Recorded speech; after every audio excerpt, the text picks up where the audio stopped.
feared. उनका आचरण देख के भक्तों मैंने मेरे गुरुजियों से प्रार्थना लगाई थी मंजू के माध्यम से। मैंने गुरुजियों से बोला था, गुरुजी कुछ आश्रम के जिम्मेवार भगत जो मैनेजमेंट के मुख्य सेवादार हैं, जो अपनी जिम्मेवारी से और अपने ईमानदारी भाव से कोई भी सेवा नहीं करते, ये सब गलत करते हैं। आपका कोई भी आदेश आता है तो संगत में तरोड़ मरोड़ कर ये पेश करते हैं। मैंने अपने गुरुजियों से अपने आश्रम की मुख्य सेवा के लिए प्रार्थना भेजी थी। गुरुजी मैंने कुछ भक्तों से सुना था, भक्तों से ये सुना था कि भाई बरवाला आश्रम में किसी भक्त ने गुरुजियों से प्रार्थना लगाई थी। प्रार्थना लगाने से वो भगतजियों ने गुरुजियों को बोला था, गुरुजी आप आश्रम के ये जो पुराने भगत है, जो मैनेजमेंट वाले हैं, ये जिम्मेदारी और ईमानदारी से सेवा नहीं करते। तो गुरुजियों ने उस भगत को बोला था, बेटा ये सेवा आप संभालो, इनको मैं घर भेज दूंगा। लेकिन उस भगत ने कोई बहानाबाजी करके वो बात गुरुजियों की अस्वीकार कर दी, जिससे गुरुजी बोले ईमानदार यहाँ आएंगे नहीं और निकम्मों से मैं अपना काम लूँ ना लूँ, पर मेरा काम कैसे चलेगा। लेकिन भक्तों इसी प्रार्थना को आगे लेते हुए मैंने मेरे गुरुजी से प्रार्थना लगाई थी, गुरुजी मैं आपका एक ईमानदार और सच्चा भगत हूँ। आप जिस तरीके से भी दास से सेवा करवाएंगे, सेवा तो परमात्मा सारी की सारी आप ही करते हो, सारी सेवा आप ही तैयार करते हो। लेकिन ये लोग तो और जो हैं ये मैनेजमेंट वाले हैं, जो आपके रिश्तेदार बताते हैं, ये अपनी चौधर करते हैं। लेकिन हे परमात्मा, चौधर करते हो ये हमारे भगत भाइयों को बहुत ज़्यादा परेशान कर रहे हैं। लेकिन गुरुजी हमने तो आपसे प्रार्थना लगवाई थी कि मंजू के माध्यम से, मंजू ने मेरी पहले सारी बात ले ली थी, माँ दीदी ऐसे ऐसे यहाँ गफलत करते हैं, ऐसे ऐसे ये बहनों के टॉर्चर करते हैं, ऐसे ऐसे ये और भगत भाइयों को परेशान करते हैं। एक भगत भाई को कोई गरीब है, अगर उसको कुछ पैसों की गुरुजियों से मदद मिलती है तो उसकी प्रार्थना करते नहीं, और जिसका ठीक ठाक जुगाड़ है, जो ज़मीन से भी किले वाला है, उसको वहाँ से गुरुजियों से बेनिफिट मिल जाता है। लेकिन भक्तों अब मैं साथ संगति से जुड़ गया हूँ। साथ संगति से जुड़ने वाले मेरे को परमात्मा ही है। मैं बड़ा विचलित था, मैंने गुरुजियों से प्रार्थना करी थी, गुरुजी मैं दो मोड़ों पे आके खड़ा हो गया हूँ। एक तरफ तो बरवाड़ा आश्रम, ये सतलोक आश्रम की जो मैनेजमेंट की टीम है, एक तो ये है जो छक्कर भक्तों को दुखी करती है, जिनमें से इनका शिकार मैं भी हुआ हूँ। और दूसरी तरफ ये पवन भगत जी है, जो गुरुजियों की ऑडियो से तो ये गुरुद्रोही डिक्लेयर है। लेकिन परमात्मा ये कभी भी आपने सत्संग में बताया है भाई गुरुद्रोही की क्या पहचान होती है। गुरुद्रोही गुरुजियों की छिक्के, निंदा, चुगली, तरह तरह के आरोप लगाता है। लेकिन गुरुजी आपकी दया से हमने इनकी ऑडियो सुनी, परमात्मा हमने तो इनमें गुरुद्रोही वाला एक भी लक्षण नहीं मिला। हे परमात्मा, हमने जब आपका ज्ञान सुना था, गुरुजियों का ज्ञान सुना था, तब और जो जगत वाले लोग थे, जब गुरुजियों को वो देशद्रोही कह रहे थे, जब हमने देशद्रोही के सत्संग सुने तो वो देशद्रोही भगवान निकला। अब हमने गुरुद्रोही की ऑडियो सुनी तो गुरुद्रोही एक भगत निकला, वो बिल्कुल सच्चा है, साफ है, पाक है, कोई दिक्कत वाली बात नहीं है। भक्तों मैनेजमेंट वाले जबरदस्ती इनके पीछे पड़े हैं, ऐसी कोई बात नहीं है पवन भगत में। और पवन भगत ने तो उनकी ऑडियो निकाल रखी है, मैनेजमेंट वाले तो मेरे भी पीछे पड़े हैं भाई इनका मर्डर करवा दें, हैं, क्योंकि मैं इनकी सच्चाई जानता हूँ। आज तक जिन भी भक्तों ने इनकी सच्चाई जानी है, उन्हीं भक्तों के इन्होंने पीले पर्चे निकाले हैं और लठ भी मार देते हैं, ये पीछे पड़ लेते हैं, उसका हर तरह से जीना हराम कर देते हैं। भक्तों अब भी मालिक की दया से संभल जाओ, ज्ञान को आधार बनाओ। पवन भगत जी जो कह रहे हैं वो सब ठीक कह रहे हैं। भक्तों गुरुजियों के साथ में ऐसे ऐसे वाक़े हुए हैं, जो बरवाला कांड के बाद, जो बरवाला थाने में मेरे सतकबीर गैरेज के ऊपर एक प्रिंसिपल गाड़ी की सर्विस करवाने आया था, तो वो भगत जगत था, वो बता रहा था भाई गैरेज के अंदर मैंने गुरुजियों के चित्र लगा रखे थे। वो चित्रों को देख के ये बोला, भले अरे मूर्खो अब भी तुम इसको मानते हो? मैं कहा मानते नहीं है जी, ये हमारा भगवान है। तो उन्होंने बोला भगवान है? भले तुम कम पढ़े लिखे हो, अभी तुम्हारी बुद्धि है ना, विचार नहीं कर पाती, ये क्या है?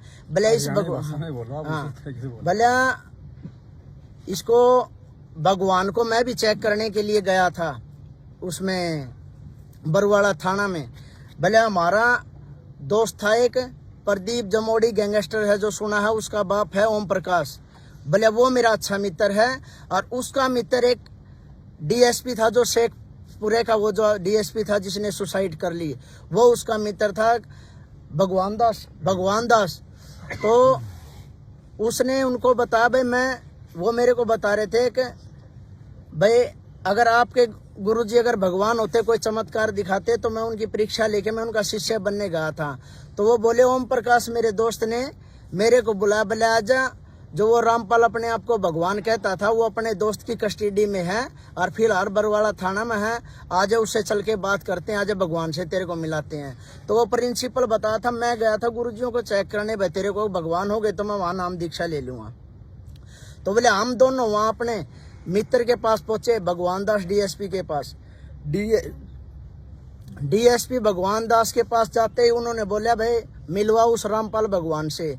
तो डीएसपी भगवान दास उनको वहाँ लोकत में ले गए गुरुजियों के पास में, और जाकर गुरुजी से बोले भाई ये रामपाल पूछ लो भगवान है कि नहीं है। तो उस भगवान दास डीएसपी ने ऐसे डंडा लेके और गुरुजियों की ऐसी ठोडी के नीचे मार रहा था, ऐसे खच के, बोले बता भगवान है। लेकिन गुरुजी ने इतने हाथ जोड़ के ऐसे नहीं, बोले नहीं मैं कुछ नहीं हूँ। ऐसे अत्याचार हुए। फिर मेरे को भी थोड़ी सी चिड़सी हुई भाई, मेरे गुरुजियों के साथ में इनने अत्याचार ऐसे किए भाई, ऐसे गुरुजियों को मारा।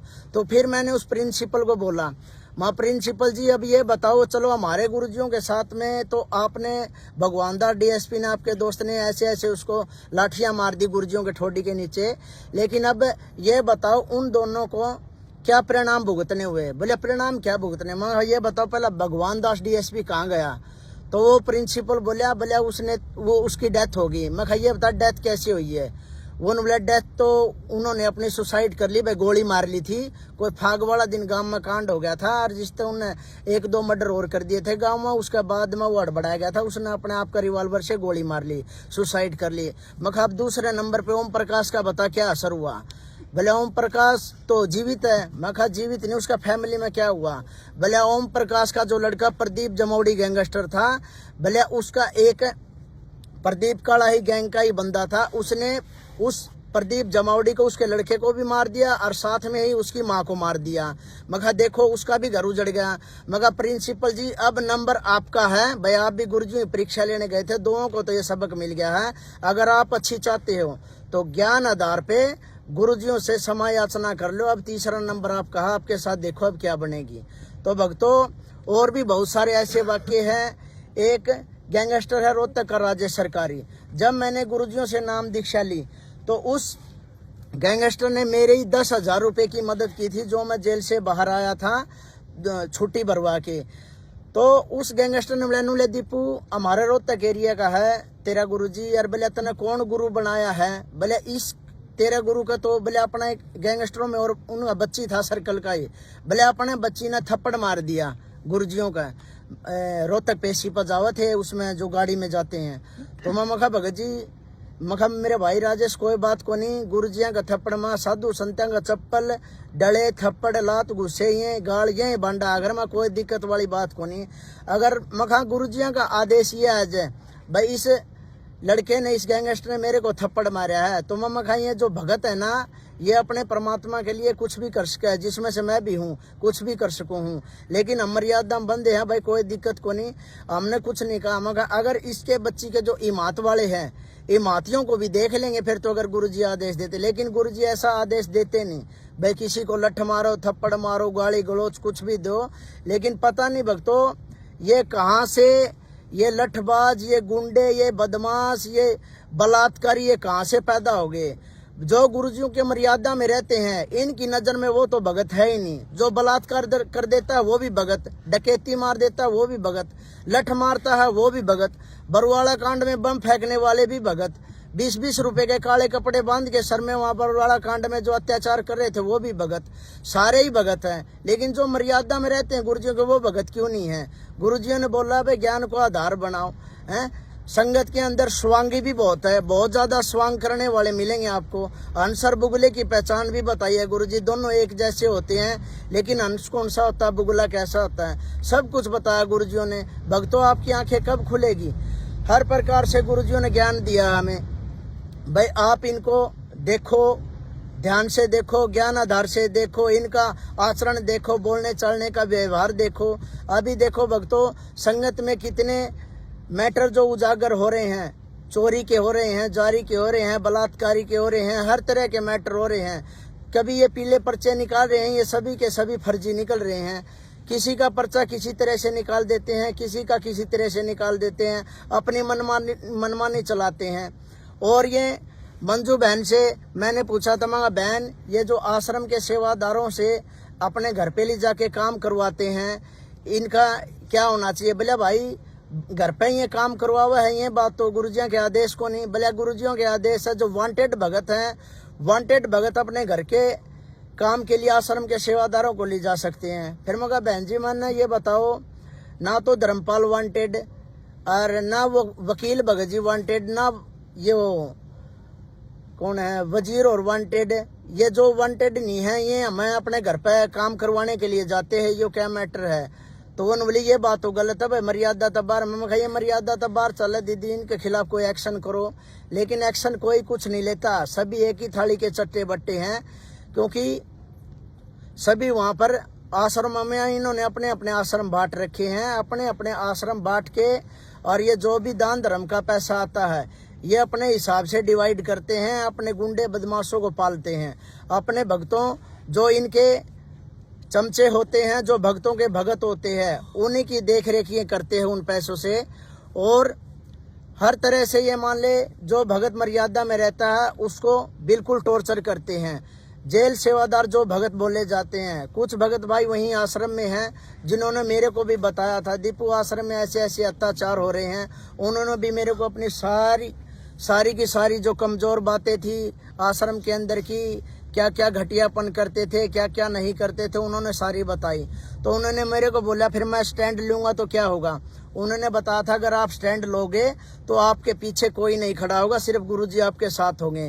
क्योंकि ये डंडे भी मारेंगे, नो एंट्री भी करेंगे, आपको गुरुद्रोही भी बनाएंगे, आपको हर तरह से परेशान करेंगे। मामा कोई नहीं, अगर मेरे भगत भाइयों को फायदा होता है तो मैं ये कुर्बानी देने के लिए तैयार हूँ। तो फिर मैंने जो प्रार्थना लगाई थी उसका परिणाम यह निकला था। प्रार्थना पहले तो मेरी ये थी, मैंने अपने गुरुजी देव से अपने मिशन की सबसे मुख्य सेवा मांगी थी, जो वो महेंद्र भगोड़े के पास जो सेवा है वो सेवा दास ने गुरुजियों से मांगी थी, जो प्रार्थना में लिखी थी। भाई मेरे को आश्रम की मुख्य सेवा चाहिए, यहाँ के मुख्य सेवादार जिम्मेदार ईमानदारी से सेवा नहीं करते और ये बहुत ज्यादा गफलत करते हैं। तो इसी के दौरान महेंद्र भगोड़े ने मेरे साथ चालबाजी और ये षड्यंत्र किया। प्रार्थना गुरुजियों के पास गई नहीं, उससे पहले बसंत भगत जियों का फोन आया राजेश भंडारी के पास। राजेश भंडारी ने मेरे से बात करवाई, दीपू फोन आया इशार से किसी भगत का बात कर ले। मैंने बात की तो वो बसंत बोल रहा था। बसंत बोला दीपू तूने गुरुजियों से क्या प्रार्थना लगाई है, आपको एक बार बताऊं? मगर प्रार्थना का लेखक ही मैं हूं, तो आप क्या बताओगे? आप मेरी प्रार्थना गुरुजियों के पास भेजोगे या नहीं भेजोगे? तो उसने कहा प्रार्थना तो आपकी भेज देंगे, लेकिन मैं आपको दीपू पहले ही सूचित कर रहा हूँ, जो सेवा आपको आश्रम में मिली है ना, आप उस सेवा से भी चले जाओगे। भक्तों ये बताओ गुरुजियों के पास गई नहीं है मेरी प्रार्थना। बसंत भगत जी ऐसे कैसे बोल सकते हैं? अकबर तेरे को जो सेवा मिली है उससे भी जाते रहोगे। लेकिन भक्तों ये सारा का सारा इन्हीं का मैटर है। ये जब चाहे जिसकी यस या नो, ये इनको जो भी कुछ करना है इनके हाथ में है। गुरुजी से ये कुछ आदेश नहीं लेते, गुरुजियों के ऊपर तो ये खुद दबाव बना लेते हैं। गुरुजियों से तो अगर गुरुजी को इनको आदेश भी देते हैं तो ये तरोड़ मरोड़ करके अपना आदेश चलाते हैं, गुरुजियों का आदेश आगे नहीं चलाते। जैसे किसी भगत ने बताई थी, एक विकास सिंहपुरिया भगत जेल में था साथ, जो इन भक्तों में से मेरे को सबसे ठीक लगता था, जो एक कोई भी बात होती थी तो वो साफ साफ बताता था, एक भगत को गुरुजियों के पाले में छोड़ता था। तो वो कहते थे बोले दीपू जैसे ये संगत में तरोड़ मरोड़ के जो गुरुजियों का आदेश पेश करते हैं, तो वो भगत बता रहा था अगर गुरुजियों ने किसी भगत को आदेश दिया है अक बेटा आलू खा लो, तो भगत का कर्तव्य क्या बनता है? भगत की हिम्मत होनी चाहिए, गुरुजियों का आदेश है आलू कच्चा ही खा जाएं। लेकिन ये क्या करते हैं, गुरुजी आलू से बाई होती है, क्या हम भिंडी खा सकते हैं? तो गुरुजियों को मजबूरन कहना पड़ता है, खा लो भाई, अपनी चला लो, हैं? तो ये ऐसे ही करते हैं। गुरुजियों का कोई भी आदेश आता है तो ये सिचुएशन के नाम पे उस आदेश को तोड़ मरोड़ के पेश करते हैं संगत में, जिससे संगत भ्रम में फैल जाती है। संगत में मेरे को इन्होंने जेल के अंदर बताया था, बरवाड़ा आश्रम के अंदर ये मर्यादाएं थी, गुरुजियों का ऐसा आदेश था, ऐसे आदेश थे। वहाँ कोई माता या जैसे बहनें या भाइयों के साथ में 5 मिनट से ज़्यादा नहीं बात कर सकती, और कुछ देर तक ही मान ले 5-10 मिनट के आसपास ही मान ले नज़दीक खड़े रहते हैं। लेकिन भिवानी आश्रम में मैंने सब उल्टा देखा, वहाँ 2-2 घंटे तक भगत और या उनकी भगतमती या कोई अन्य बहनें 2-2 घंटे के इर्द गिर्द वहाँ इकट्ठे बैठे रहते थे। मैं देखता था, मम्मा का वो जो ये बता रहे थे बरवाड़ा आश्रम में जो नियम है वो तो यहाँ नहीं है। हर प्रकार से वहाँ नियमों की तार-तारी धज्जियाँ उड़ा रखी है। चाय ये पहले बताते थे पहले ऐसे चाय बनती है, एक में फीकी डलती है, एक में मीठी डलती है। वहाँ भिवानी आश्रम में क्या था भक्तों, सारे के सारे अपना अपना ऑर्डर चलाते थे, जिसमें से मैं भी अपना ऑर्डर चलाता था। भाई 4 मीठी बना दे, फीकी बना दे, अदरक तेज की बना दे, सौंफ सोडा डाल दे, सबके अलग अलग वो थे। लेकिन उनको कोई ऐसे कहने वाला नहीं था भाई ये ऑर्डर क्यों मार रहे हैं, भला चलने दो जैसे चल रहा है। वहाँ हर प्रकार से भक्तों की मर्यादाओं को खंडित करवाया जाता है। कोई भी भगत भाई हो, बाहर का कोई भी मैटर हो जाता है, युवा भक्तों को एसी एक्ट वालों को ये यूज करते हैं, भला जाओ तुम झगड़ा करो। झगड़ा होते हैं तो ये मैन भगत आगे नहीं जाते, हम गरीब तबकों के भक्तों को आगे कर देते हैं। केस बनते हैं, लाठी डंडे मारने हैं या खाने हैं, वो सिर्फ हमारा मैटर रह जाता है। फिर मेरे को तो किसी मेरे भगत भाई ने बताया था, मेरे कुछ भगत भाई जो गुड़गांव से थे, वो जेल के आगे गुरुजियों की एक वाणी के हिसाब से मान ले वो वहाँ अटके थे। एक पुस्तक आई थी गुरुजियों की, उसमें एक वाणी लिखी थी, एक हेडिंग थी, गुरुजियों ने उसमें लिख रखा था, क्या इस जेल रूपी तसले के ऊपर आप अपना माथा भी नहीं टेकना चाहोगे। वो जो हेडिंग थी उन भक्तों को चुभ गई थी, जिसकी वजह से वो गुड़गांव से अपना घर छोड़कर गुरुजियों के यहाँ जेल के सामने 10-15 दिन तक लगातार बैठते थे। तो मैनेजमेंट वालों ने क्या किया, भाई ऐसे तो ये खेल खराब हो जाएगा, ये इतने भगत यहाँ पर आके बैठते हैं। तो इन्होंने भक्तों को हमारे को बोला लठ मारने के लिए। लेकिन मैंने मेरे एक भगत भाई को बोला, मैंने उससे पूछा, माँ भगत जी फला फला भगत है, उनके लठ मारने के लिए बोल रहे हैं, भाई उनको उठाओ। तो वो भगत जी मेरे को बोले, भले दीपू तू ये बता, तू कोई भाड़े का गुंडा है क्या, या कोई टपोरी है तू परमात्मा का भगत है। अगर वो गुरुजियों के लिए वहाँ जेल के आगे बैठे हैं तो इसमें तेरा क्या जाता है, वो पाप और पुण्य उनका है, जो बनेगी उनके साथ बनेगी, गुरुजी उनको बेनिफिट दे या कुछ उनसे नाराज हो वो तो उनका मैटर है। लेकिन तुम्हें डंडे मारने का आदेश किसी ने दिया, मैं गुरुजियों का आदेश बता रहे हैं। उस भगत ने बताया, गुरुजियों ने अगर किसी को डंडे मरवाने हैं क्या तो तुम्हारी जरूरत पड़ेगी क्या गुरुजियों को। मैं कहा ये बात भी ठीक है, भले अपनी आरामदारी थे गुंडिया की फीत तो हटा ले और गुरुजिया की आरामदारी तो तू अपना भक्ति कर ले। भले अगर तेरा नाम खंड हो गया तो उस भगत पर नू पूछ ले जो आदेश दे, क्या तू मेरा नाम जोड़ देगा। उसी दिन से मैंने तो कान पकड़ लिए थे, मैं इनके इशारे पे कोई भी गुंडागर्दी नहीं करूंगा। उसके बाद में इनको ये पता लग गया भाई इसको सच्चाई का पता लगने वाला है, तो इन्होंने मेरे को हर बात पे मजबूर किया है। हर भक्तों ने मान ले, किसी ने मेरी उंगली भी उसी ने काटी है और मेरी मदद भी उसी ने किए है। हर प्रकार से इन्होंने मेरे साथ टॉर्चर किए हैं, ऐसा कोई टॉर्चर नहीं है जो मेरे साथ नहीं हुआ है। लेकिन मैं भी परमात्मा का ज्ञान आधार से जुड़ा था, मैं भी यही सोचता था, माँ गुरुजी बताते हैं जो होता है अच्छे के लिए होता है, मैं कहा होने दो जो होता है। आज स्थिति यह आ गई है, परमात्मा की दया से सात संगति से मेरे को जुड़ना पड़ गया है, जिसमें से जो पवन भगत जी जो सात संगति को हैंडल करते हैं, इसमें ये क्या है, भगतजियों को गुरुजियों की ऑडियो ने गुरुद्रोही डिक्लेयर किया है, लेकिन गुरुजियों ने हमें ज्ञान भी दिया है। ज्ञान आधार से देखें तो पवन भगतजियों पे कोई बात सटीक नहीं बैठती है। इन्होंने ये सब का सब मैटर दबाव में गुरुजियों से करवा रखा है। बार बार अगर किसी भगत की झूठी शिकायतें लगाओगे तो गुरुजी यही कर लेते हैं, ले ठीक है वो मेरा भगत है, अपने आप हटेगा तो नहीं। ये परीक्षा इनकी भी है और भक्तों की भी है। अब ये तो हटे नहीं है, मैनेजमेंट वालों ने इनका देख लिया भाई दिन भर पल रहा सत्सेवकों का भारी होता जा रहा है। तो अब उन्होंने हर तरह से प्रयास कर रखे हैं भाई साध संगतियों को कैसे रुकवा जाए, इन भक्तों को कैसे मारा जाए, कूटा जाए, कुछ भी किया जाए। ये गुंडे लोग मैनेजमेंट वाले अपना हर प्रयास कर रहे हैं साध संगति को रोकने का। मेरे को भी मारने का इन्होंने प्रयास कर रखा है, लेकिन परमात्मा की दया से मैं जब दो रास्तों के बीच में अटक गया था तो मैंने गुरुजियों से प्रार्थना की थी, माँ गुरुजी मेरे को कोई एक रास्ता दिखा दो भाई जिससे मैं भी अपनी भक्ति अपनी सुचारू रखूं। मैनेजमेंट वालों ने मेरे पीले पर्चे निकाल दिए। हरियाणा में जैसे जाट खाप ये पंचायतें होती हैं, जैसे किसी का गांव से हुक्का पानी बंद कर देते हैं, इन मैनेजमेंट वालों ने इसी तरीके से मेरा भी संगत में हुक्का पानी बंद कर दिया। दीपू को कोई भी अपने घर में नहीं आने देगा, ना दीपू से किसी प्रकार का कोई भी संपर्क नहीं रखेगा। अगर कोई उससे संपर्क रखेगा तो उसका नाम खंड हो जाएगा।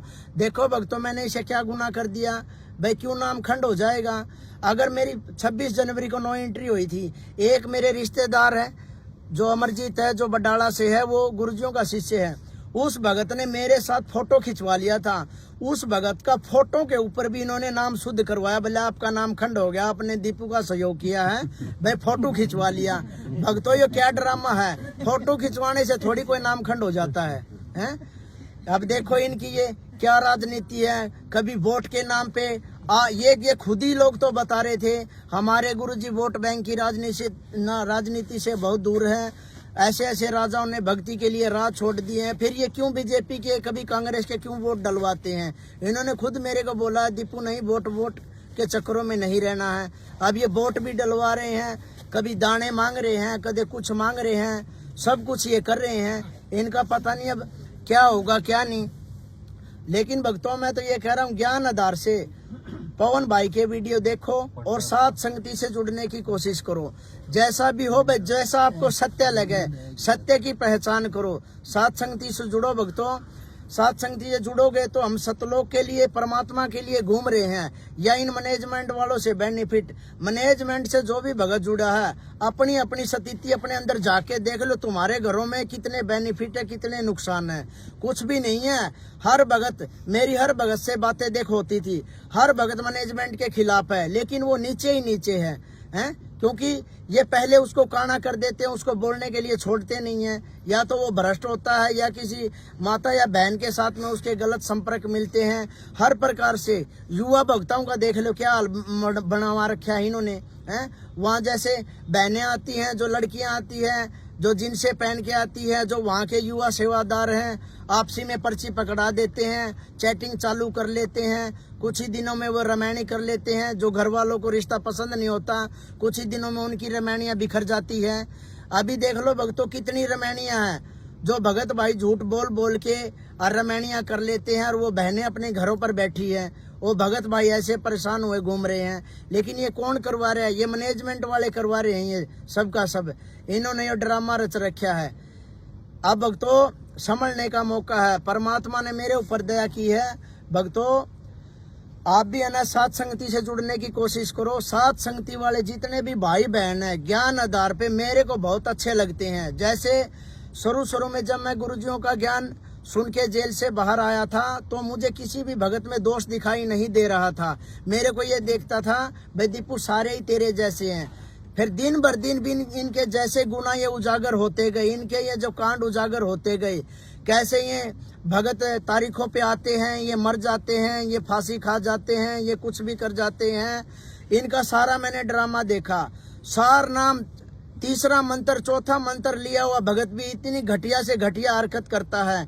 और हम भगत लोगों को बोलते हैं, अगर हमारी गलती से भी किसी भगत भाई की पवन से अगर बात हो जाती है फोन पे, तो ये हमें कहते हैं आपका नाम खंड हो गया है। मैनेजमेंट वाले इतने मुख्य सेवादार कितने हैं जो पवन के साथ 1-1 घंटा बात की हुई है, क्या उनके नाम खंड नहीं होते? हमें बेवकूफ बना रहे हैं ये लोग। भक्तों परमात्मा की दया से पवन की साध संगति जो पवन ने परमात्मा के माध्यम से ये चला रखी है, इस पे विचार करो भक्तों, और परमात्मा की दया से साध संगति में जुड़ने का प्रयास करो। और भक्तों सच्चाई से रूबरू हो। सतलोक आश्रम मैनेजमेंट जो अपना रवैया जो भक्तों में अपना रहे हैं ना, ये बहुत ही गलत है। और ये आगे जाके आप भी देख लियो, आज हमारे साथ गलत हो रहा है, कल आपके साथ भी होगा। होगा कब? जिस दिन आप परमात्मा की तरह सत्य के लिए आवाज उठाओगे, उसी दिन देख लियो आपको क्या इनाम मिलेगा। इनाम सत्य के लिए तो हमारे गुरुजी जेल में बैठे हैं और सत्य के लिए हम ही चल रहे हैं और सत्य के लिए चल रहे हैं। मैंने भी अब सत्य के लिए आवाज उठाई थी। मेरे को 15,000 रुपये आश्रम में सेवा मिल रही थी, खाना पीना मेरा फ्री था। मैं मान ले संगत में आश्रम में मान ले 40,000 के करीब वहाँ मेरा खर्चा था मान लो। अब ये देखो मेरे बच्चे भी वहाँ रह रहे थे। अब ये देखो भक्तों ने मेरे को बताया कि दीपू ये सब गलत कर रहे हैं, तो मैंने यही कहा था भाई मैं तो स्टैंड ले लूंगा, गलत कर रहे हैं, मैंने कोई दिक्कत वाली बात को नहीं। मैं 15,000 की नौकरी भी छोड़ दूंगा जो यहाँ सेवा मिली है और आगे बताओ क्या है। नुबला देख ले ये मैटर। उन्होंने सारी बताई, हर भगत ने अपनी अपनी कहानी बताई। एक वहाँ कल्लू भगत था। ममंगा भगत जी आपका ये पैर में क्या लगी? भले मैं मुंड का आश्रम में था, कोई देशराज भगत था, उसने रिवॉल्वर से मेरे पैर पर गोली मार दी। मुखा भगत ने गोली मार दी। नुबला भगत का हूँ, 1 नंबर का गुंडा है वो, मैनेजमेंट के वर्ल्ड कोऑर्डिनेटर है वो, और कोई महेंद्र में है हाँ जो दिल्ली की सात संगति रुकवाने आया। जो महेंद्र भगोड़े का कोई रिलेटिव पड़ता वो रिश्तेदार है, बुआ का लड़का है। ये सारे रिश्तेदार मिलके गुंडागर्दी करते हैं। फिर मैं कहा भगत जी आपको गोली मारी तो आपने मुकदमा करना चाहिए था। नुबले भगत जी क्या मुकदमा करते, परमात्मा की दया से आश्रम में परमानेंट सेवादार हैं।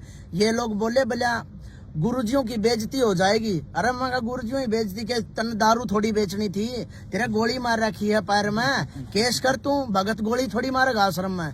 नुबले मेरे तो ये मार दी। नुबले भगत जी बस घर से परमानेंट चल के आ रहे हैं, हर परमात्मा की सेवा में आ रहे हैं।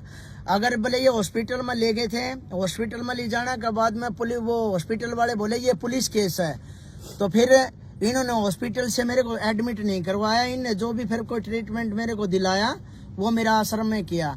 फिर मैं समझ गया हमारे भक्तों को भी गोली मार देते हैं। भले भक्तों को तो पता नहीं क्या क्या कर देते हैं। इतनी माता बहनें हैं जिनके साथ बलात्कार हुआ, भगत भाइयों गोली मार दी। लठ वाले तो उदाहरण बहुत हैं। लठ तो मन ने भी कई भक्ता का जगत वाले का मार रखे हैं, भक्ता का भी मार दिए है। इनका कहना पे हर तरह की इनने बुराई करवा रखी है।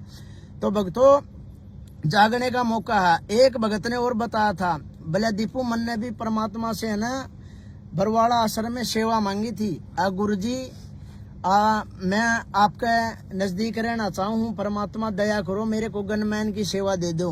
तो गुरुजियों ने यही बताया था कि बेटा अगर आपको भगत बनना है तो जाके नाली साफ कर ले, और जोन से ये गनमैन की सेवा ले रहे हैं ना ये तो मेरा चीचड़ लाग रहे हैं, भला मेरा सारा खून पी गए। उस भगत ने कान पकड़ लिए थे, भला गुरुजी मैं तो नाली साफ कर लूंगा, और अपना फिर वो भगत आ गया सत्साहिब करके। तो भगतों देख लो, जो ये गुरुजियों के बाहर को गनमैन जो हमें दिख रहे हैं सिक्योरिटी गार्ड है, इन्होंने तो ये देख लो गुरुजियों का अपहरण कर रखा है हैं? और इनसे ये बचना हमें ये लग रहा है हमारे भगत भाई है। क्यों किसी गरीब भगत की प्रार्थना नहीं पहुंचती गुरुजियों के पास में, बीच में ही रह जाती है, महीनों चक्कर कटवाते हैं। अभी मेरे को गुरुजियों से प्रार्थना लगाई थी, 60,000 रुपए की मेरे को जरूरत थी, मैंने प्रार्थना लगवा दी। इन्होंने 8 दिन तक मेरा बेवकूफ बना के रखा, और मेरे को कोर्ट में 60,000 रुपए भरने थे, 49,200 भरने थे, पर मैंने 60,000 मांगे थे। इन्होंने 8 दिन तक मेरा बेवकूफ बनाया। आश्रम के सेवादार जो भी मेरे को मिलता था ये कह रहा था, भले दीपू ये देख व्हाट्सएप पे वो अपना दिखा रहे थे मैसेज, भले 2-2 महीने से हमारी प्रार्थना लगी है, इतने आपसे कम पैसों की लगी है और हमें जरूरत है। वो सैलरी सेवादार थे। फिर मैं कहा आपको मिले क्यों नहीं? भले पता नहीं, जवाब ही नहीं देते हैं मुँह से। मैं कहा जवाब तो इन्हें देना चाहिए, आप इनसे थोड़ी मांग रहे हो, आप तो गुरुजियों से मांग रहे हो, गुरुजियों के भगत है, आप तो अपना भगवान पर चाहे कुछ भी मांगो। नो बोले फिर क्या करें, भगत जी मजबूर हैं। फिर मैं कहा मन 60,000 रुपये बोले तेरे को मिले तो नहीं गए। मैं कहा मैं तो लेके दिखाऊंगा, परमात्मा का दौर में मेरी प्रार्थना भेज करूंगा, भले ये भेजे को नहीं। तो मन ने कहा मैंने जेल काट रखी है, पहला एप्लीकेशन CGM का लागेगी, फिर सेशन का लागेगी, हाई कोर्ट का भी लागेगी, सुप्रीम कोर्ट लागेगी, और राष्ट्रपति के पास में यह प्रार्थना पहुंच के रहोगी, चमना कुकरे पुचाने पड़ो। तो फिर 8 दिन तक धर्मपाल ने मेरा बेवकूफ बनाया। देख दीपू मंजू दोरा तेरी प्रार्थना भेज रखी है, फोन मिला के मेरे को दिखा देता। फोन जो मंजू ने बंद नंबर कर रखा है उस नंबर पर फोन कर देता कि देख दीपू मंजू बेटी का नंबर बंद आवा है। मैं कहा मंजू बेटी का जो आपकी बेटी है उसका नंबर बंद कैसे आओगा? अंतरराष्ट्रीय सेवा की वह जिम्मेवार सेवादार है, हर एक जिम्मेवार सेवादार ये जिम्मेदार सेवादारियों आश्रम का यो मैन नंबर बंद को नहीं कर सका क्योंकि इस पर प्रार्थना ज्यादा हुआ है। बोले देख बंद है। फिर बोले हम अगर मंजू जवाब दे तो बेबी का दौरा भेज दें। बोले किसी तरीके तो भेजा। मैं कहा कोई बात नहीं भगत जी मैं बात करता हूँ। थोड़ी ही देर 8 दिन बाद की बात ही है। फिर मैंने भगत से एक से बाहर से फोन लिया, मंजू का नंबर लिया। मैं कहा मंजू दीदी का नंबर दे दो, मैंने उससे बात करनी है। फिर मैंने मंजू दीदी से बात की। मंजू दीदी से बात करते मंजू दीदी के पास मैंने प्रार्थना की, पूछी माँ दीदी ऐसे ऐसे आश्रम के जिम्मेवार सेवादारों के मैंने गुरुजियों के पास 60,000 रुपये की प्रार्थना भेजी थी, बहन उसका क्या रहा। बोले दीपू क्या प्रार्थना थी। माँ दीदी आपके पास जी प्रार्थना आ रही है तो पूछो क्यों हो, क्या प्रार्थना थी, मैंने लिख के दे रखी है। तो वनोली भाई चल तू दोबारा लिख के बता दे। तो मैं समझ गया इसके तो इन प्रार्थना भेज नहीं रखी। तो मैंने दोबारा फिर भिजवाई, लिखवा दी उसके तो प्रार्थना मंजू के पास में। फिर मंजू बोली पहले ये प्रार्थना आपको किसके माध्यम से भेजी थी। मैं कहा धर्मपाल भगत को दी थी मैंने। तो बोली अच्छा चलो बोले ठीक है दीपू मैं करूँ तेरी प्रार्थना। फिर मंजू ने जो प्रार्थना करी, जो इनका सिस्टम है उसके हिसाब से देखा भैया रुकने वाला तो है नहीं। तो मंजू ने 4 घंटे में यस का मैसेज दे दिया प्रार्थना का कि दीपू की प्रार्थना मंजूर होगी है, 60,000 रुपये वो ले इसका है। तो देखो भक्तों 8 दिन तक मेरा धर्मपाल और ने बेवकूफ बनाई रखा और फिर मंजू के पास फोन करते 4 घंटे में मेरी प्रार्थना हो गई है। ये देखो इनका ये कैसे जाल है। जितने भी वहाँ सैलरी सेवादार है, अगर उनकी प्रार्थना गुरुजियों से कुछ पैसे या लेने की है या उनका कुछ दिक्कत हो जाती है, उस प्रार्थना के लिए 2-2 महीने के लिए चक्कर मरवा देते हैं। लेकिन एक भगत छोटी मोटी बात पर अगर अपनी भगतमती को थप्पड़ मार देता है ना, तो उसकी 5 मिनट के अंदर गुरुजियों से प्रार्थना लग जाती है और उसका जोड़ा जेंट्री तेरी नो एंट्री होगी तेने भगतमती का मारे उनकी नो एंट्री कर देते हैं। तो भक्तों ये देखो इन जब अपना कांटा निकालना हो तब तो इन ये प्रार्थना 5 मिनट में हो जाए। और किसी भगत भाई को कुछ अड़चन होती है तो प्रार्थना 2-2, 3-3 महीने तक भगत जवाब मांगता मांगता थक जाता है। लेकिन ये लोग अपनी बकवास करना बंद नहीं करते। तो भक्तों अभी आपसे मान ले फिर हाथ जोड़ के प्रार्थना है, जितना भी हो सके सत्सेवकों का वीडियो देखा करो। सत्संगति में भाई बहनों के जो वीडियो आते हैं, मैसेज आते हैं, ज्यादा से ज्यादा देखा करो। आपको हर बात का पता है भाई। मैनेजमेंट से मेरे को पता है आप लोग कितने दुखी है। हरियाणा से कितने भक्तों के मेरे पास फोन आते हैं, दीपू ये बन रही है ये बन रही है। और मैंने उनको यही कहा है भाई अगर सत्य का मार्ग से जुड़े हो तो परमात्मा की दया से सत्य भी तो बोलना सीखो। ना तो तुम्हें सत्य का पता और ना तुम्हें साहिब का पता नहीं इस भक्ति मार्ग में तुम आ क्यों गए हैं। अगर आप सतलोक भी जाओगे शरीर तो छोड़ना पड़ेगा, तो इनसे डरना कैसे है। इन लोगों ने क्या है आगे अड़ा के मेरे को भी मिसयूज कर दिया, ये मेरे को आगे कर दिया। चलो ठीक है परमात्मा ने मेरे को तो अपने पाले में ले लिया भाई, मैं सत्सेवकों से जुड़ गया हूँ। लेकिन आपका क्या हुआ भक्तों, आपके लिए तो आवाज उठाई थी और आप ही अब पीछे हट रहे हो। पता आपको सब कुछ है भाई, मैनेजमेंट गलत कर रहा है, गुरुजियों के जो रिश्तेदार हैं ये सब गलत कर रहे हैं, कोई किसी का नहीं है। मंजू के पास कोई घर पे प्रार्थना लेके जाता है तो उसको मंजू जवाब देती है भाई पानी में रह के मगर मस्त बैर ना करे, तने मरवा के फेंक देंगे, तू अपनी भक्ति कर ले। तो फिर भगत जावा कि न प्रार्थना लेके जेल के अंदर किसी माध्यम से प्रार्थना भेज नहीं देते। जेल प्रशासन भी इन्हें खरीद रखा है, चारों तरफ से इन्हीं के हवलदार खड़े हैं, गुरुजियों के पास प्रार्थना नहीं जाती। मैंने भी कई सारे प्रयास कर लिए गुरुजियों के पास प्रार्थना भेजूं, लेकिन निकम्मों ने इतना टाइट माहौल कर रखा है, सारे तरफ से अपनी डी बना दी इन्होंने। जेल में भी गुरुजियों के पास कुछ मैसेज जाता ही नहीं है। अब जब गुरुजियों ने बोला भाई भगत दीपू की नो एंट्री कर दी है और निकम्मे को गेट से बाहर बिठा दो, इसको कुछ भी देने की जरूरत नहीं है, तो मैं मेरे गुरुजियों का आदेश पे मैं गेट के बाहर बैठ गया। भक्तों मेरी नो एंट्री होती है, मैं ठीक है। मेरे गुरुजियों ने ये बोला है भाई दीपू की नो एंट्री हो गई है और इसको निकम्मों को गेट से बाहर बिठा दो, तो मैं गेट से बाहर बैठ गया। उसके बाद में भक्तों भूखा तिसाया मैं 8 या 9 घंटे गेट से बाहर बैठा रहा। उसके बाद में मैनेजमेंट वाले आते हैं मेरे सामने हाथ जोड़ते हैं, दीपू गलती बन गई है, ऐसा कर तू आश्रम के अंदर चल। भक्तों ये बताओ जब गुरुजियों ने नो एंट्री करी है तो मैनेजमेंट वालों का क्या महत्व बनता है, मेरे को अंदर बुलाए वो हैं। फिर उनको पता है मैनेजमेंट वालों की ये नहीं मान रहा भाई, अब यही कह रहा है मैं गुरुजियों का आदेश मानूंगा तभी अंदर जाऊंगा, पहले मेरी माफी होगी।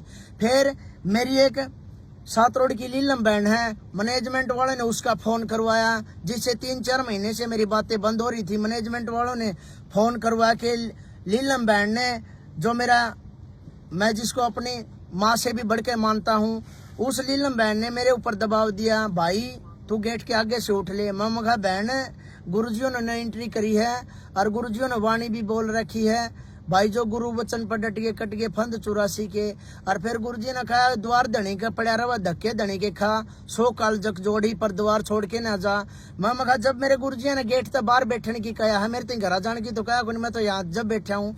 फिर बोले यहाँ गुरुजियों की बेइज्जती हो तू गेट आगे बैठा। मैं कहा मेरी के को पहली बार थोड़ी यह और भक्ता की भी नो इंटरव्यू हुई है। मैं कहा मेरी कोई बेइज्जती को नहीं होती, ना गुरुजिया की होती है। गुरुजिया ने सत्संग में बताया है संत और भगत की इज्जत बेइज्जती होती है कोनी।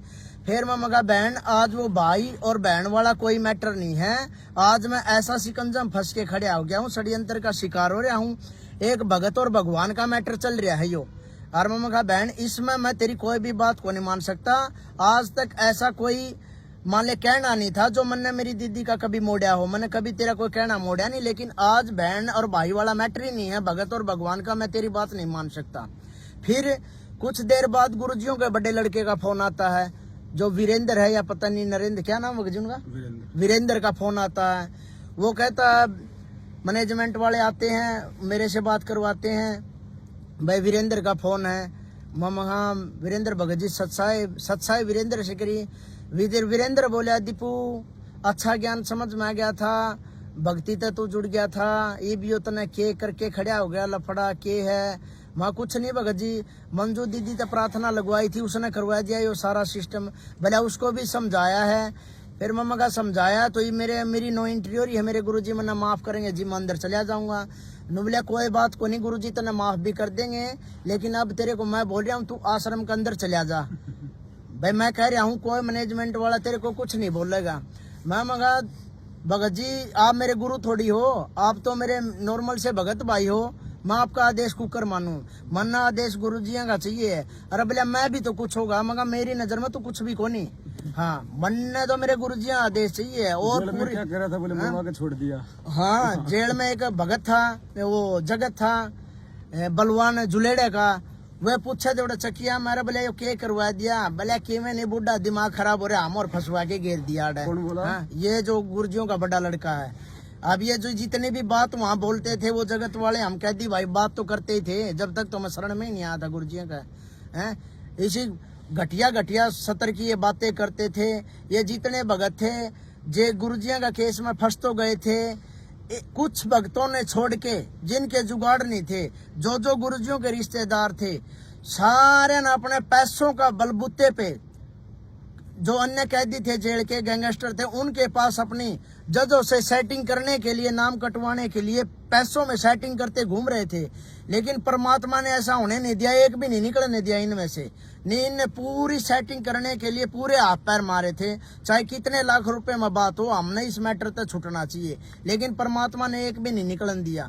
सब बचन एक नंबर के बकवासी भगत थे, ये डोंगी थे। गुरुजी कहते हैं ना भाई भक्ते में यहाँ स्वांग करने वाले आपको बहुत मिलेंगे, ऐसी बात नहीं थी। सारे तो निकम्मे नहीं थे, कुछ भगत उनमें ठीक भी थे और कुछ बिल्कुल ही गए गुजरे थे, जिनको कुछ मतलब ही नहीं था भक्ति से। कोई कुछ कह रहा था, किसी का थोड़े बहुत लठ लाग रहे थे, वो उड़ा कवा था भाई आगे भले बरवाला आश्रम में खीरे नहीं खावांगे, चल 84 में सूर बन के गू खाना पड़ जियो, बोले खीर नहीं खावांगे महाराज जिया की। ऐसी ऐसी टोपी करे थे, क्या के भगत हैं बॉस। कभी इनकी देखता उड़ा है, कभी दाल पर रोड़ा कर लेते थे, कभी किसी चीज पर झगड़ा कर लेते थे, कभी किसी चीज पर झगड़ा कर लेते। लेकिन मेरे एक भगत भाई वो विकास सिंहपुरिया, उसने बताया बोले दीपू जो ये भीड़ देख रहा है ना, ये एक जो भगवान का भगत हुआ है, ये वो भगत को नहीं। मखा फिर कौन हुआ भगत? बोले भगत वैसे मैं भी नहीं हूँ, बोले एक भगवान का जो भगत होता है ना, और जिस अंडरवियर को जिस कच्छे को पहन के नहाता है ना, बोले ये उस भगत के उस लेवल के भी नहीं है, बोले ये सब बकवासी हैं। मैं मगा ठीक है। आहिस्ता आहिस्ता मन ने भी उन्हें परीक्षण करना शुरू किया।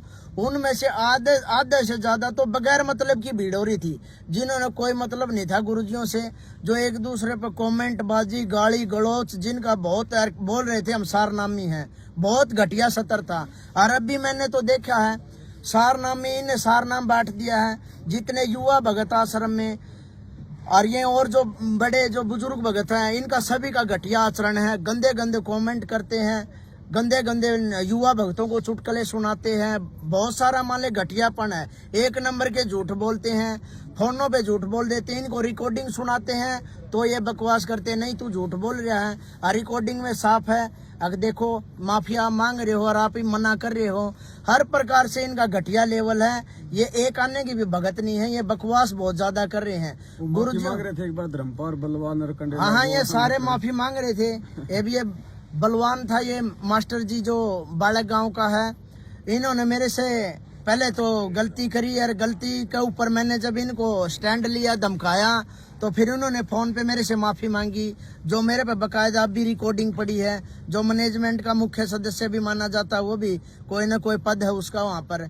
और फिर उन्होंने मेरी मीटिंग के अंदर मेरे को बुलाया, तो मीटिंग के अंदर उन्होंने सभी ने अपनी अपनी गलती पूछी। मैंने सभी की गलती बताई, तेरी ये गलती है, तेरी ये गलती है।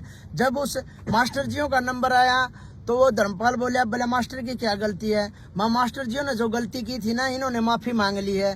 तो मास्टर जी मीटिंग के अंदर साफ तौर पे मना कर गया, मैंने इससे कोई माफी नहीं मांगी है, ये झूठ बोल रहा है। मामा का झूठ कहाँ बोल रहा हूँ भगत जी? मामा का झूठ तो आप बोल रहे हो। एक तो उम्र के हिसाब से आपका याद नहीं रहता हो। अकबर मैंने कोई बात कही है फोन पर दीपू तो मेरा याद को नहीं। एक आप जानबूझ के बोली बूझ मेरे को बना रहे हो। तो भगत जी ने बोला नहीं, आप पे क्या प्रूफ है? तो मीटिंग के अंदर मैंने वो बकायदा रिकॉर्डिंग सुना दी, जिस रिकॉर्डिंग में बलवान मास्टर ने मेरे से माफी मांगी है। उसके बाद में कुछ भक्तों के मेरे पास फोन भी आए, दीपू ऐसा क्या मैटर कर दिया जो बड़े बड़े भगत तेरे से माफी मांग रहे हैं? वहाँ गलती कर रहे हैं बड़े बड़े, ये उम्र में बड़े ही न बेरा तो गदी का भी को नहीं, क्या है का नहीं बेरा ही न, तो है सारे एक नंबर के झूठे हैं, ये चोर हैं। फालतू में पेट्रोल फूका गाड़ियां का इन्हें कुछ मतलब को नहीं, और फिर झूठ बोल रहे हैं। फिर ये नुको अब भी हमें मीटिंग के अंदर बैठे हैं, भले अब भी हमें तेरे पे विश्वास नहीं है। मीटिंग के अंदर बैठे थे, माँ क्या विश्वास नहीं है? भले ये तेरा फोन दे, भले अब भी तूने फोन रिकॉर्डिंग पे लगा रखा होगा। फिर मम्मा का भगत भाई बैठे हैं, कोई आप यार दारू थोड़ी बेचा है, परमात्मा की चर्चा कर रहा हूँ दे रिकॉर्डिंग, तेरे दिक्कत के डर किस बात का है? भले नहीं नहीं तेरे ऊपर विश्वास नहीं है। फिर मगा विश्वास तो तू भगवान पे करे, मेरे पे क्यों करे है? भले नहीं ये फोन दे, मगा फोन मेरा है, मेरी इजाजत के बगैर फोन का हाथ ना लगाइए। तो भक्तों उन्होंने फोन का हाथ नहीं लगाया। उसके बाद में भक्तों इन जो भी मेरे साथ अत्याचार इन्होंने करने थे वो सभी इन्होंने कर लिए हैं। नो एंट्री मेरी कर दी है। नो एंट्री के बाद इन्हें मैं बाहर भी काट दिया हूँ। अब उसके बाद में इन्होंने मेरा ठगी का पर्चा निकाल दिया है। मैं मेरे सातरोड गांव में गया था, एक मेरा संदीप है भगत भाई, जिनसे अक्सर मेरा आना जाना रहता था। कभी कभार मेरी भगतमती अपने घर पे चली जाती थी तो हो सकता था मैं भंडारा भी उनके घर करूं। तो मेरा इतना प्रेम था उनके साथ में, मैं उनसे वैसे ही मिलने गया। तो वैसे मिलने गया, किसी भगत के घर पे जाऊंगा तो वो चर्चा भी करेगा, कुछ क्वेश्चन भी करेगा, मेरे को उनका जवाब भी देना पड़ेगा। उसके घर से आते ही इन्होंने मेरे पास राजेश शिवानी का फोन करवाया। दीपू तू क्यों भगतों के घर पे जाता है? मैं मगा भाई भगत भाइयों का तो घर में जाऊंगा, जिन तक मेरी सच्चाई भाई दिक्कत की है। तो राजेश शिवानी ने बोलिया भाई तू भगता का घर ना जाया कर। मैं मगा भाई भगता घर जाऊंगा। फिर बोले ये तेरे पीले पर्चे काटेंगे। मैं मगा मेरे चाहिए पीले पर्चे काटो, चाहिए काले काटो, मना कोई मतलब को नहीं है। और मैं मगा भगता का मैं क्यों जाऊंगा? किसी भगत गला मेरी सच्चाई बच्ची है तो मैं उसका जाऊँ हूँ। नेमा किसी भगत भाई का तो थूकने भी को नहीं जाऊँ। कोई इतनी मरोड़ करे तो कि दीपू तू यहाँ ना आइए, मन मेरे गुरुजी की जरूरत है, किसी भगत भाई की को नहीं। लेकिन 6 मिनट की राजेश शिवानी की रिकॉर्डिंग है मेरे पास, उसने जो जो बोला वो सारा रिकॉर्ड है। बोला देख लिए दीपू, मैं तो तेरे को समझाऊं, आगे तेरे पीले पर्चे काटेंगे। मैं पीले पर्चे काटो चाहे काले काटो, मामा का मन ने कोई मतलब को नहीं। बार बार मेरे पर दबाव दे हुए हैं, अब तू आश्रम के अंदर आ जा दीपू, गुरुजिया से तेरी माफी करवा देंगे। मैं इन्हें साफ यह बात कहूँ, अरे मैंने को गाँव थोड़ी काट दी, मेरी क्या की माफी करवाओगे? तम मैंने गलती है को नहीं करी, मैं माफी क्यों मांगू? भले तू आश्रम में आ जा। मैं कहा ना तो किसी नामदान सेंटर पाऊँ और ना किसी आश्रम में आऊँ, जब तक मेरे गुरुजी जेल से बाहर आके कहीं पृथ्वी पे आके आसन ग्रहण नहीं करते ना, इतने जीते जी दीपू कभी नहीं आऊगा। नोबला पक्का अटल इरादा तेरा, मखा मन्नत बोल दिया, साफ है मेरा ये और फाइनल फैसला, मैं नहीं आऊंगा कभी भी। अब ये बार बार मेरे पर दबाव दे रहे, बोले छोटी प्रार्थना दे दे लिख के। मामा का प्रार्थना में लिखित में देता है कोनी, गुरुजी ने बोल रखा है अगर आप जोत का गदंडोत प्रणाम करोगे वो भी मैंने सब सुना है। तो मैं मेरी जोत आगे दंडोत प्रणाम करूँ हूँ और मैं मेरे गुरु जी अब मेरी माफी मांगू हूँ। आगे अगर मैं कहीं पर गलत हूँगा तो गुरुजी इतने भक्तों के घर पर जाके प्रकट होकर गुरुजी कुछ ना कुछ बोलते हैं। मैं अपनी गुरुजी मेरे पास आऊंगे, मैं अपनी क्षमा याचना कर लूँगा गुरुजियों से, गुरुजी मेरे से गलती बन गई, क्या मैटर है, गुरुजी मेरे को अपने आप समझा देंगे। लेकिन मैं तुम्हें झूठों के बीच में मैं नहीं आऊंगा। मेरे गुरुजियों ने मेरे को ज्ञान दे रखा है। मैं तो मेरे घर पे मेरे पाछू यज्ञ करूंगा, मेरे गुरुजियों को भोग लगाऊंगा, मेरे घर को ही मिनी सतलोक बनाने की पूरी कोशिश करूंगा गुरुजियों की मर्यादा में रहते हुए। लेकिन मैं, तुम झूठे गुंडे, बदमाश, चोर, बलात्कारी, हर प्रकार की क्वालिटी तुम्हारे अंदर है, मैं तुम्हारे बीच में नहीं आऊंगा। मैंने तो मेरे जैसे भगत भाई चाहिए हैं जो साफ सुथरे है, पाक है। छोटी मोटियां कमियां सभी के अंदर है, लेकिन तुम्हारे जैसी बड़ी बड़ी कमियां सत्सेवकों में नहीं है।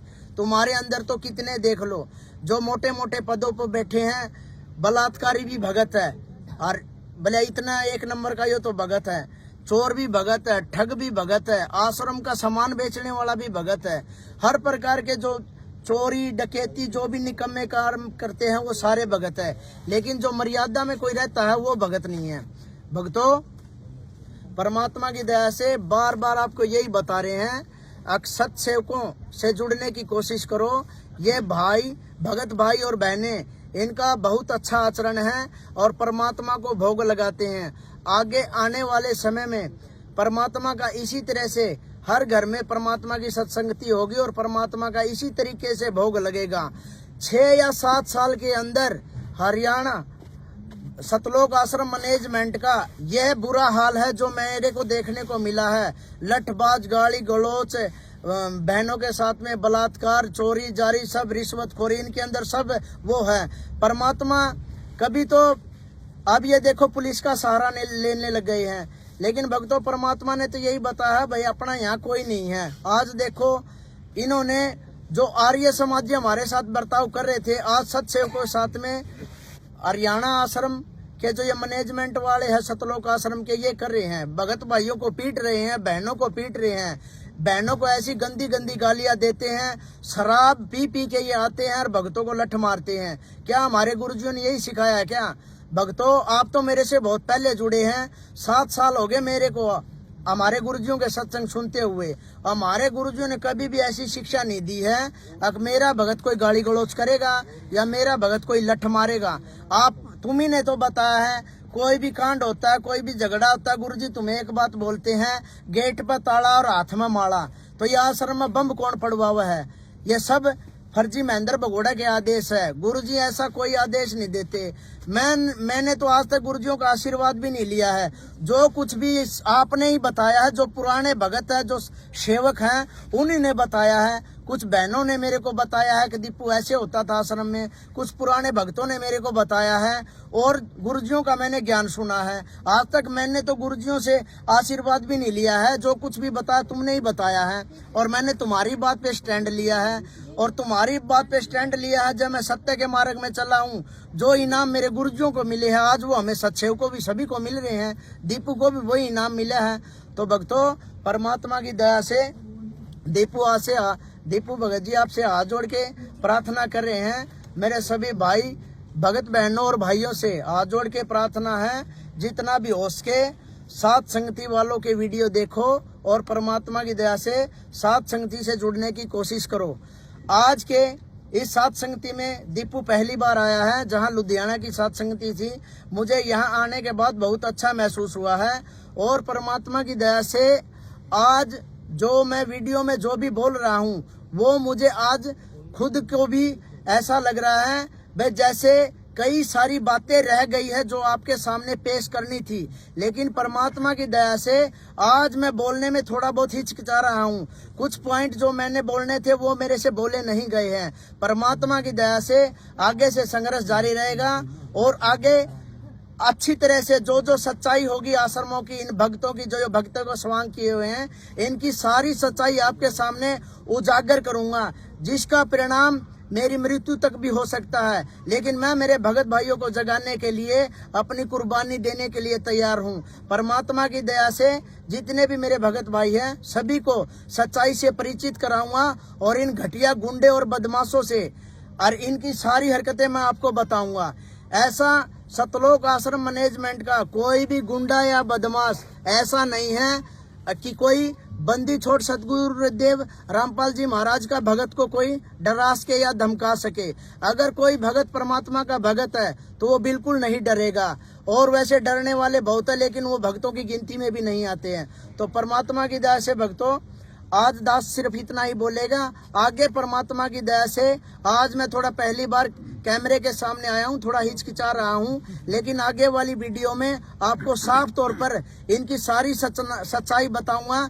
जो अभी तक जो मेरे पास और भी पेंडिंग बातें हैं, जो प्रूफ है, हर प्रकार की मैं आपके सामने पेश करूंगा। सत साहिब छोड़ सतगुरु रामपाल जी भगवान की जय हो। सच्चाई भाई और बहनों, दया परमपिता परमात्मा की। भाई और बहन अपने भाई बहनों के लिए देखो ये ठंडा ले आए हैं। रात्रि का समय है, कितनी सेवा कर रहे हैं परमात्मा के बच्चों की, क्योंकि इनको पता है कि ये पृथ्वी के ये असली यौगिक हैं, ये असली साधक हैं, और इनकी जितनी सेवा की जाए उतना ही कम है, क्योंकि ये ज्ञान समझ चुके हैं परमपिता परमेश्वर जी का। तो पुण्यात्माओं, आज आपको दीपक भाई ने बहुत सारी बातें बताई हैं, और ये मैं भी मानता हूँ कि आज ये पहली बार जो है ये लाइव आ रहे हैं। हालांकि लाइव नहीं, हम लोग ये वीडियो बना रहे हैं, बाद में हम इसको लाइव चलाएंगे। तो पहली बार में थोड़ा सा मतलब आदमी के अंदर थोड़ी सी हिचकिचाहट होती है, लेकिन आप जी रोजाना 8:30 बजे लाइव जुड़े। दास का जो फेसबुक पेज है, पवन दास इज लाइव, फेसबुक पे जाएंगे आप, अंग्रेजी में लिखेंगे पवन दास इज लाइव, दास का फेसबुक पेज आ जाएगा, आप उसको फॉलो करें।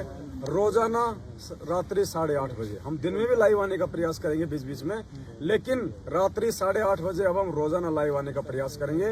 दास नहीं आया तो दीपक भाई लाइव आएगा, या कभी कजोड़ भगत जी लाइव आएंगे, कभी और लाइव आएगा। रोजाना आपको 8:30 बजे हम कोशिश करेंगे कि 1 घंटा 2 घंटे का लाइव दिखाएं, आपको सच्चाई से रूबरू करवाएं। बहुत सारी बातें हैं जो ये आज आपको नहीं बता पाए हैं। ऐसे ऐसे किस्से हैं जो गुरु जी के साथ में जो घटनाएं घटित हुई हैं, उससे आपका विश्वास भी बढ़ेगा, उससे आपको हकीकत का भी मालूम पड़ेगा। जैसे कि आपको दीपक भाई ने बताया कि गुरुदेव का जो बड़ा लड़का वीरेंद्र जो कि जेल में है, हालांकि अब हो सकता है जमानत करा के वो बाहर होगा अभी, शायद। जब उसके पड़ने लगे लठ, तो जो जगत वाले उसके साथ में थे चक्की में, तो जगत वालों को कह रहा था कि इस बुड्ढे ने तो हमारा जीवन बर्बाद कर दिया, गुरुजी के लिए कि इस बुड्ढे ने तो हमारा जीवन बर्बाद कर दिया, फालतू में माना अड़े लाके पटक दिया। और 2006 वो अखबार की कटिंग आज भी रखी है हमारे पास, तारीख पर जब करोता कांड हुआ था 2006 में, ये मनोज, ये वीरेंद्र, ये गुरुजी की पत्नी, ये उनके अखबारों में स्टेटमेंट आए थे कि हमारे को मुंह दिखाने के लायक नहीं छोड़ा इसने, जो बन गया मोटा। आज ये तुम्हारे लिए ब्रह्मा विष्णु महेश बन रहे हैं, सिर्फ तुम्हारी अज्ञानता के चलते, तुम्हारी नालायकी के चलते। तुम लाल और लालड़ी की पहचान नहीं कर पा रहे, और ये लाल और लालड़ी की पहचान करवाने के लिए परमात्मा ने ज्ञान दिया है, 7 संगतियां दी हैं।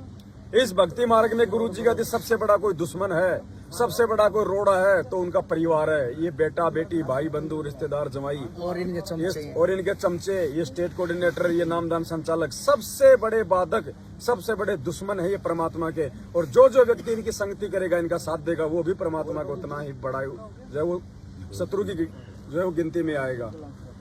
तो आज ये 7 संगति लुधियाना की जो परमपिता परमेश्वर जी ने सफल करवाई है, और दिल्ली में आज क्या हो आप सभी भाई बहनों को अच्छे से पता है। इन गुंडों ने वहां की अपनी जो गुंडई हरकतें की हैं, देखना पुण्यात्माओं आने वाले समय में क्या होगा। जिन आत्माओं को आज ये जो रुला रहे हैं ना, ये पृथ्वी पे वो यौगिक हैं, वो असली साधक हैं, जो परमात्मा ने आज से पहले जिन जिन आत्माओं को अपनी शरण में लिया, मीरा, धन्ना, पता नहीं कौन कौन सी आत्माएं, ये सब 7 संगतियों से जुड़े हुए हैं। इन आत्माओं को यदि कोई रुलाएगा, पुण्यात्माओं क्या हसर होगा उसके साथ में, हम उसका मतलब वर्णन नहीं कर सकते।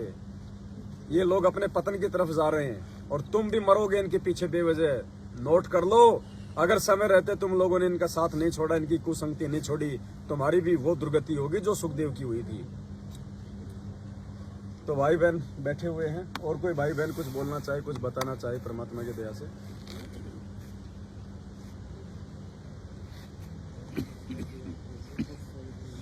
बहन कहाँ है? गोल्डी बहन कौन है? सत साई गोल्डी बहन कौन है? कहाँ है? सो गई क्या? चलो कोई बात। चलो ठीक है पुण्यात्मा, आज का ये वीडियो हम यहीं पे समाप्त करते हैं। परमात्मा दया करेंगे, आगे फिर आपसे मिलेंगे और वीडियो को ज़्यादा से ज़्यादा शेयर करें, भाई बहनों को अवेयर करें। सत साहिब बंदी छोड़ सतगुरु रामपाल जी भगवान की जय हो।